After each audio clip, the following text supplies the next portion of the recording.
Hello, my name is Soleil and welcome back to my channel. It is finally time. It is finally time to talk about the best movies of 2025. I've been waiting for this moment all year.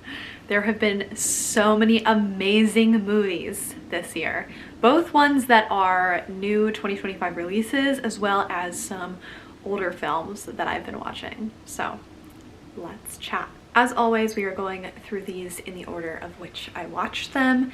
If you're ever interested in seeing the movies I'm watching and my reviews, you can check out my Letterboxd link down below, and I do some longer form reviews on my website as well, which I will also link down below. So starting off with one of the first movies that I watched this year, which is I'm Still Here. This won Best Foreign Film in the Academy Awards of 2025, and it was incredible. I watched it a couple weeks before the awards when it had a very limited release run, and it was amazing. It is a Brazilian film and it takes place in the 1970s during the military dictatorship of Brazil. It is about a woman and her family as they deal with the fallout of her husband being taken in for questioning by the military dictatorship, and then he goes missing. It is a beautifully done film. It is so emotional. All of the actors are phenomenal, but especially the main actress, Fernanda Torres.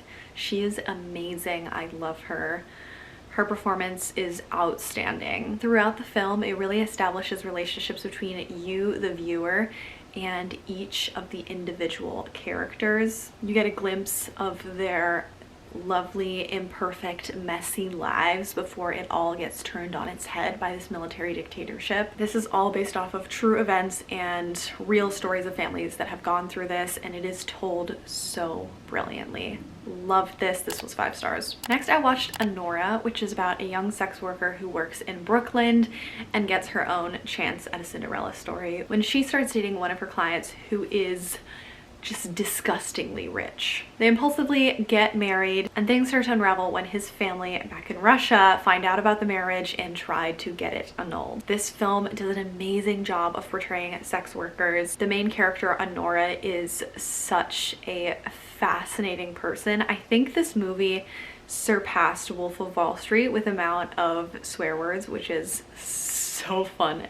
and funny. Mikey Madsen does an amazing job playing Honora, and it is just such a fun and heartwarming film, as well as portraying a lot of real life scenarios of sex workers. Mikey Madsen spoke to a lot of real life sex workers in order to research this role, which I really appreciate, and she did an incredible job. I give this movie 4.5 stars.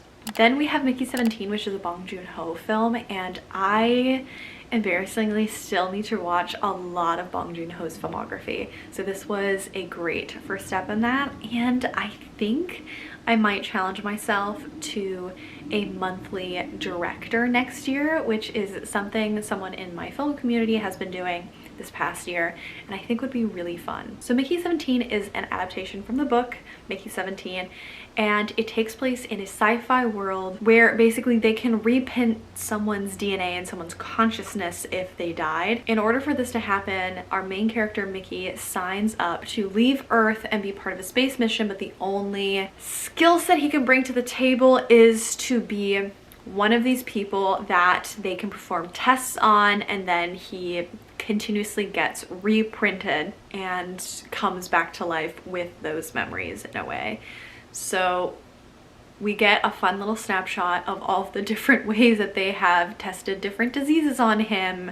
He has done really dangerous tasks and died during doing those tasks. Then you see him as number 17, and throughout this experience of him constantly dying kind of for the betterment of humanity and for doing these dangerous tasks and trying to help out and save the people on this spaceship, you see them start valuing his life less because he can just be reprinted.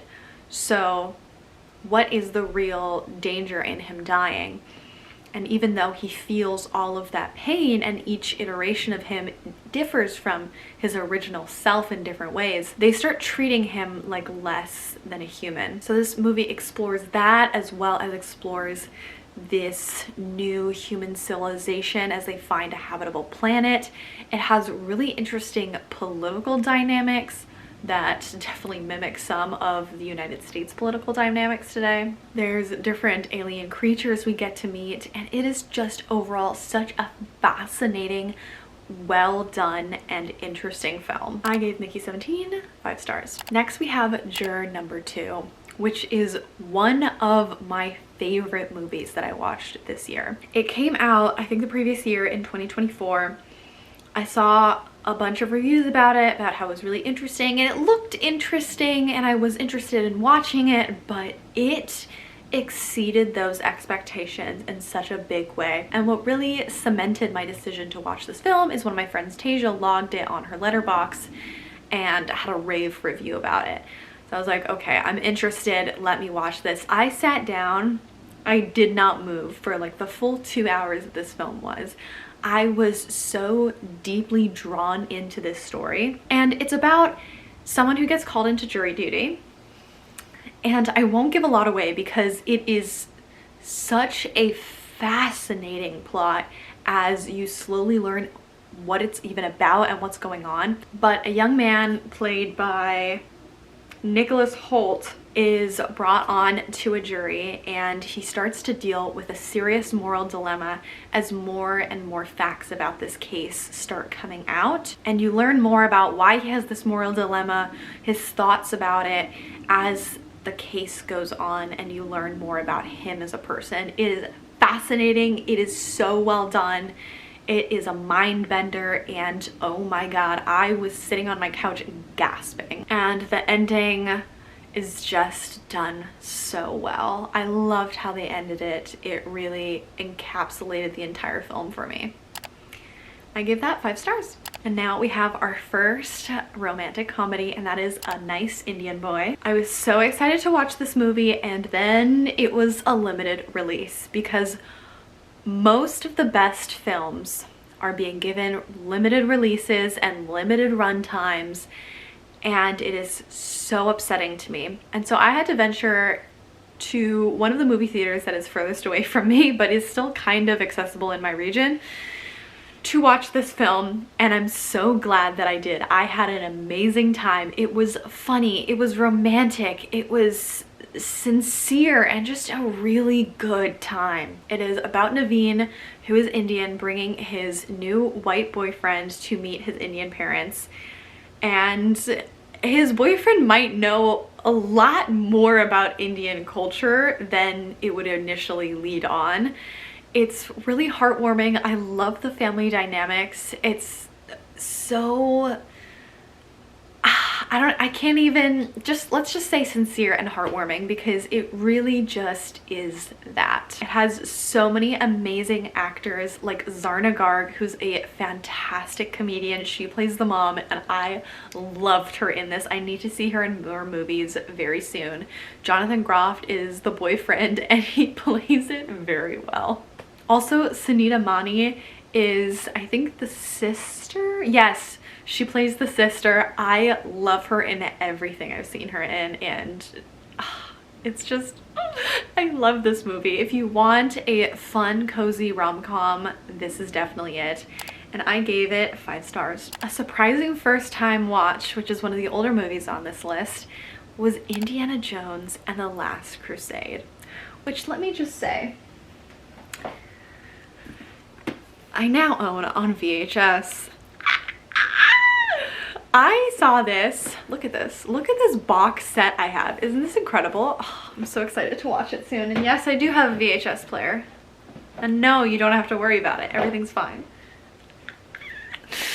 So I watched this for the first time in theaters at one of my favorite local independent movie theaters. They were doing a re-release of it for what anniversary? It's not the 40-year anniversary. Either way, they were re-releasing it for a good fun time. I saw it there for the first time. Almost every person around me. First of all, I walk into this movie theaters. It is young men and their dads. and me. Also like some other folks, but it was definitely leaning one direction, you know, which was so cute. And like some younger kids too. And so I sat down, I watched this by myself, and I was having the time of my life. I was laughing the whole time. I was gasping. Like everyone else who was reacting probably had seen it before, not me. Everything was a surprise. I didn't know what the plot was going to be about. I had a great time. This was also one of the first Indiana Jones films I saw. No, I watched the other two in anticipation of this. Okay. Never mind. But I had a great time. And then afterwards, when I left, this guy came up to me and he was like, "So was that the first time you watched it?"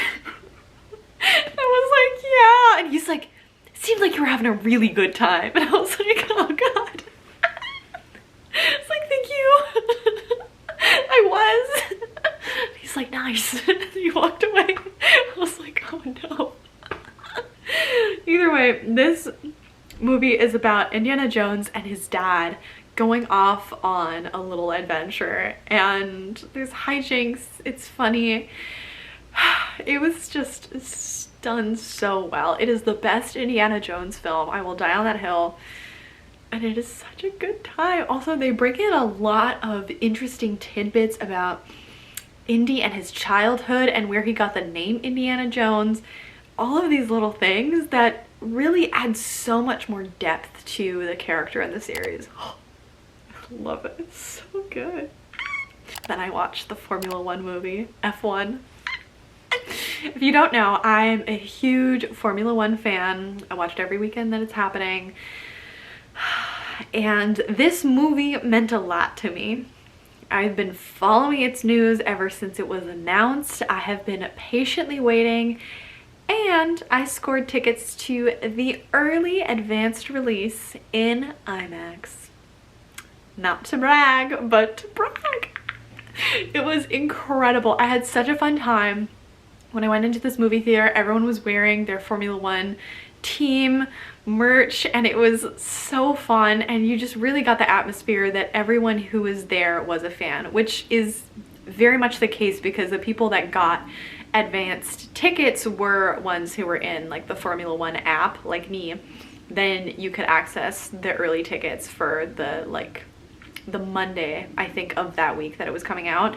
So truly everyone was seeing it was a Formula One fan, which was just made it so much more fun. I do have critiques of this film. It's not a perfect film, but I don't care because besides for those things, it's a great film. I think they made the best movie that they could, because there are certain plot inaccuracies where you're like, that probably wouldn't happen on an F1 racetrack. This would not work this way, but they told a compelling story, so I'm okay with those parts. There should have been more women in the film that weren't just romantic parts, but it's fine. Besides for those complaints, incredible film. Hans Zimmer did the score. Incredible score, amazing. It captures both the excitement of the race and somehow the vibes of the whole, I don't know how he does it. I can't explain it. Listen to the soundtrack, it's incredible. The acting was well done, the characters were interesting, but the cinematography and the score is what makes this a 5-star film. You felt like you were not just in the cockpit of the car, you were following the car along on the racetrack, which they do a great job of filming F1 races as it is, but they really did it with these cameras. They also brought in so many Formula One actual racers and team principals and engineers and real people who we know from the Formula One world into this film to ground it in reality, which made it so good. I really loved how they made a separate 11th team for this movie so that it wasn't playing favoritism to any of the one teams.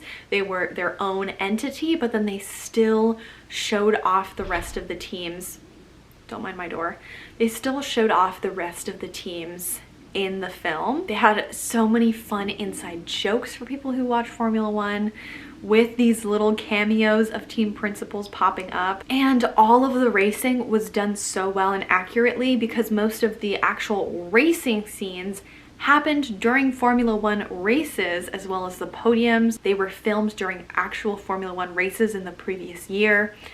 And they had actual Formula One drivers driving the cars. Like, I know Lewis Hamilton did a lot of the driving scene in the film. They also had Brad Pitt doing some driving, but like, it's not of the same caliber. Homeboy hasn't had the years and years of training that our lads have. So, you know, just well done movie. They also had some of the commentators, like they had so many of the Formula One commentators being the commentators in the film. It was a love letter to the fans, and I know some fans do not like the movie, and that's fine.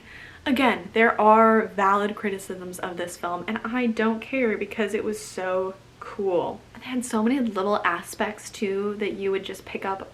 Oh, I don't know. It was incredible. 5 stars. I also watched Queen of the Ring, which I gave 4.5 stars. This is about a young woman who became one of the first major female pro wrestlers at a time when it was still illegal to be a woman pro wrestling in the United States. And it is very much cemented and based on a true story of Mildred Burke, who was this trailblazing pro female wrestler. In the film, she's played by Emily Bett Rickards, who I love Emily, and who did an amazing job. So if you're looking for a film about a badass female wrestler, watch this.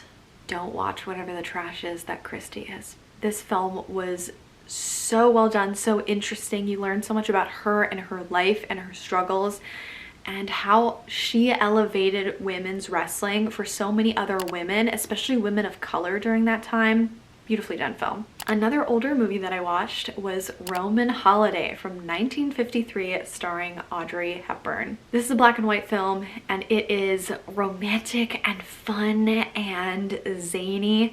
It is about a European princess who goes on a diplomatic tour and decides to run away and have her own day of freedom. She runs into this man, and they have a fabulous day touring the city, having their own little holiday. It is romantic, it is fun. At many times I was like, oh no, is this going to become problematic? And sometimes it edges towards the line, but it never gets to the line, it never crosses the line, thank goodness, because I was afraid. I'm so glad I watched it, finally. Next, we have a hilarious movie because its siblings are on my worst films of 2025 list, which if you've seen that already, you might know. I saw Fantastic Four First Steps, the new Fantastic Four from 2025, and I really loved it.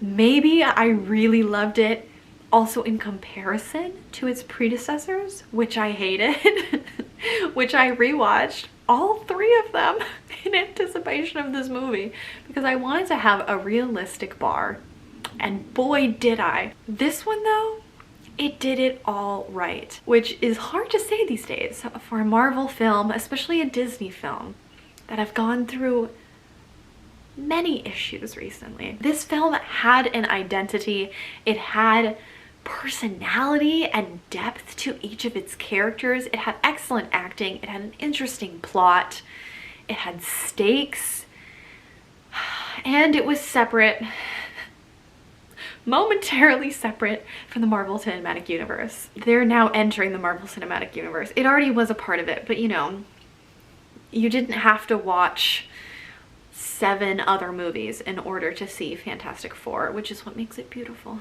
So it had the identity, it had that 50s, but toss in some modern futurism aesthetics, which just colored the entire world as well as their wardrobe. And like I said, really gave this film a concrete identity.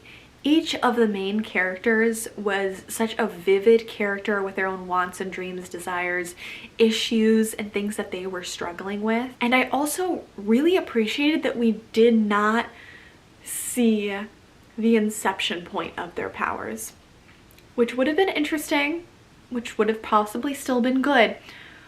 But we've seen so many iterations, specifically of this story. We've seen so many iterations of them getting their powers. It was nice to see something original, something different. I mean, it's not an original story, you know, it's the third time they've rebooted this film. But it was a different take on this story, and making it the first family, the Fantastic Four family, was so interesting. I loved it. It was 5 stars? Yeah, 5 stars. I finally watched Paddington 2. I know, embarrassing, because I've seen Paddington 1 and I've seen Paddington 3. Where was 2? I finally watched it. I don't know if I've seen it before. I don't think I have. I've seen like snippets, which is always the major bummer about the social internet, is that people post videos and spoil things constantly. But I'd seen snippets of it, and it truly is like what everyone says, just a cozy, comforting, excellent film. I shed a tear. Paddington was in peril once again. It's just an excellent film. All right, we're getting to the latter half of the best films. Next up, I have Twinless, which is about 2 individuals who were previously twins but lost their twin somehow, and they meet in a twin grief support group, kind of, and they become best friends.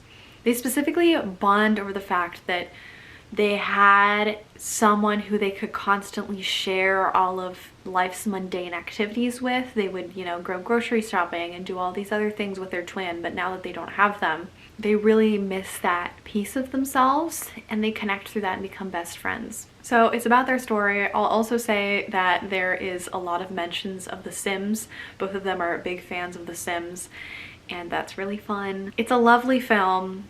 It takes some twists and turns that I will not spoil, but it is just so good. It also talks a lot about queer identity in it and male friendships. It's just a really good fun time, and it is such a shame that it did not get a wider theatrical release, because once again, it was only out for like 2 weeks, and I made sure to prioritize it during that time, because this film premiered at, I think, the Sundance Film Festival, but in their digital category, and then some dipshit leaked it on the internet, and because of that, it could not get distribution for most of the year because so many people had seen it online already. And finally it was able to get distribution, but for a very limited run, which is such a shame, because it deserved so much more, and people need to stop ruining movies for each other. It is such a bummer. I also watched the adaptation of Frankenstein, which once again had a very limited run because stupid Netflix bought it. So Netflix gave it the shortest possible theatrical run that they could in order to still qualify for awards season, which, in order to qualify for either Golden Globes or the Oscars, you need to have a film that is in theaters for a minimum of 2 weeks, which is what they did. So I barely managed to get a ticket because all of the public wants to go see this film and see it where it deserves to be seen, on the big screen, and not in your living room. But I digress. I saw it. It was about love and revenge and loss. And it wasn't the most accurate depiction of, or adaptation of, Mary Shelley's Frankenstein, but it was a very well done adaptation. Guillermo del Toro did an amazing job, and the costumes, the cinematography, there were so many moments that called back to works of art. There were stills and set pieces that were reminiscent of different artworks. It was so beautifully done. My breath was caught in my throat for the entire film. 4.5 stars. I also finally watched The Count of Monte Cristo. This specifically is the 2024 French adaptation of the film. I saw amazing reviews of this from critics more than a year ago, and I finally sat down and watched it with one of my friends, LB, and it was incredible. This movie is about 3 hours long, We watched it all in one sitting because the entire time you're just being pulled in. It's told through multiple different jumps in time about this man's life, about how he is arrested for a crime he didn't commit, the time he spends in jail, and the times when he comes back, assumes a new identity, and exacts revenge on the men that got him in jail in the first place. Incredible film. So many hot people. Very well done. Okay, I had to take a small filming break, but we're back to finish. So, next up we have Train Dreams, which is another movie that premiered at Sundance and could not get distribution for a really long time. And then it was picked up by Netflix, which means that not only did it not even get much of a theatrical release, it barely got any theatrical release. There was no release anywhere near me. I think it only got a theatrical release in like maybe New York and LA, which is just such a gosh darn bummer. This takes place in the early 20th century in the US, and it's all about a man who is a logger. He seasonally goes out and cuts and chops wood and goes on different assignments, and it's about his life and his journey and his movement through loss and changes. It is a beautiful cinematic story. He travels on a lot of trains in order to get to these logging sites. He builds train tracks, and he's kind of haunted by his past in some ways while he moves forward through his life. It is just such a beautifully done, well acted story. It is both haunting yet heartwarming in different ways, and let me just read you a quote that I wrote down from it. "The world needs a hermit in the woods as much as a preacher in the pulpit." I love that. I love that. It was just such a breath of fresh air. And I rated Train Dreams 4.5 stars. Then I finally watched Sing Sing. So most people I know watched Sing Sing last year because I think it came out at the end of 2023. And then there was a lot of buzz about it last year, I think. Maybe it was 2023. I don't remember. Either way, incredible film. I finally watched it a couple weeks ago. It is about the true story of a theatrical group in the high security prison Sing Sing, and about how they process their life, their grief, their trauma, their crimes through art, through theatrical performances. And it really focuses on transformation and resilience while dealing with incarceration, and some of these men have been in here for decades. Some have life sentences, and this is a place of solace for them.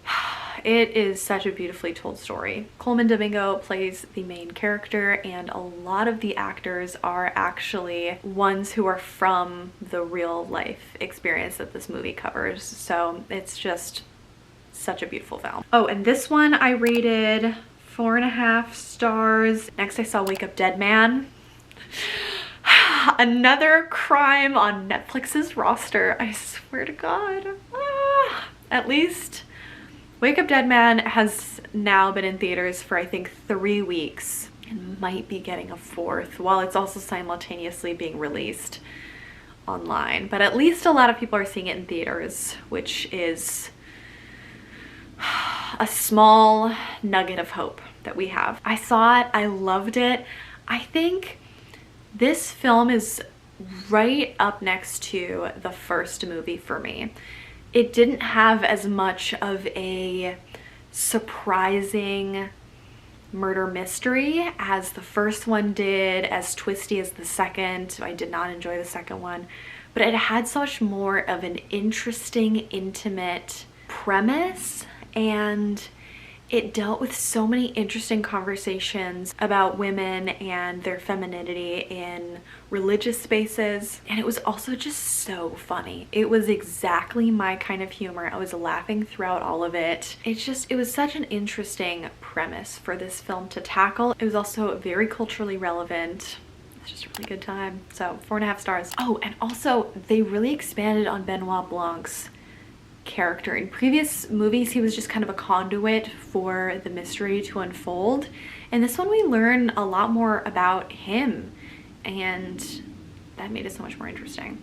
Then we have Hamnet, which was beautifully performed, both Paul Mescal and especially Jessie Buckley, but also Jacoby Jupe, who was playing the young Hamnet, was incredible. That kid is so talented. He was able to cry at a moment's notice.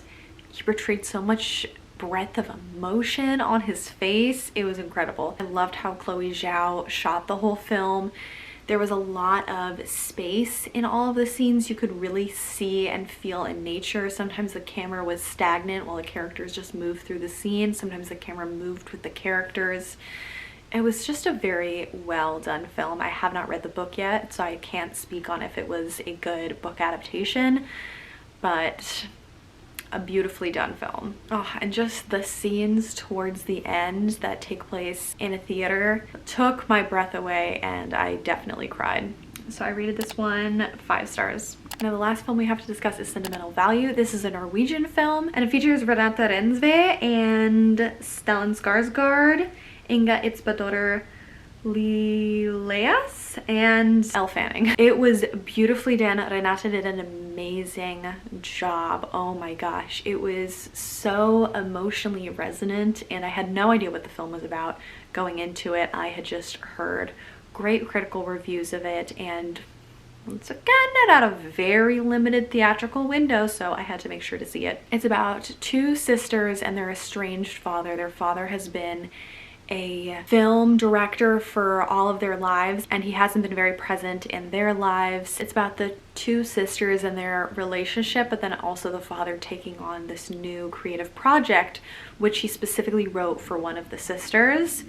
And then Elle Fanning gets involved, and it kind of tells the stories of their lives at this point. Beautifully acted, very moving, and just a nice, quietly emotional film. And that one I rated 4.5 stars. Yes, 4.5. And those were all of my best films watched in 2025. Let me know if you've seen any of these, if you've enjoyed them, what your thoughts were, if any of these were some of your favorites as well, or if maybe you've added some to your list. And let me know what your favorite movie was of this past year. Thank you so much for watching. Make sure to like, send those comments, and subscribe so you can find out what movies are coming out in 2026 and what I'll be watching, and I'll see you in the next one. Bye!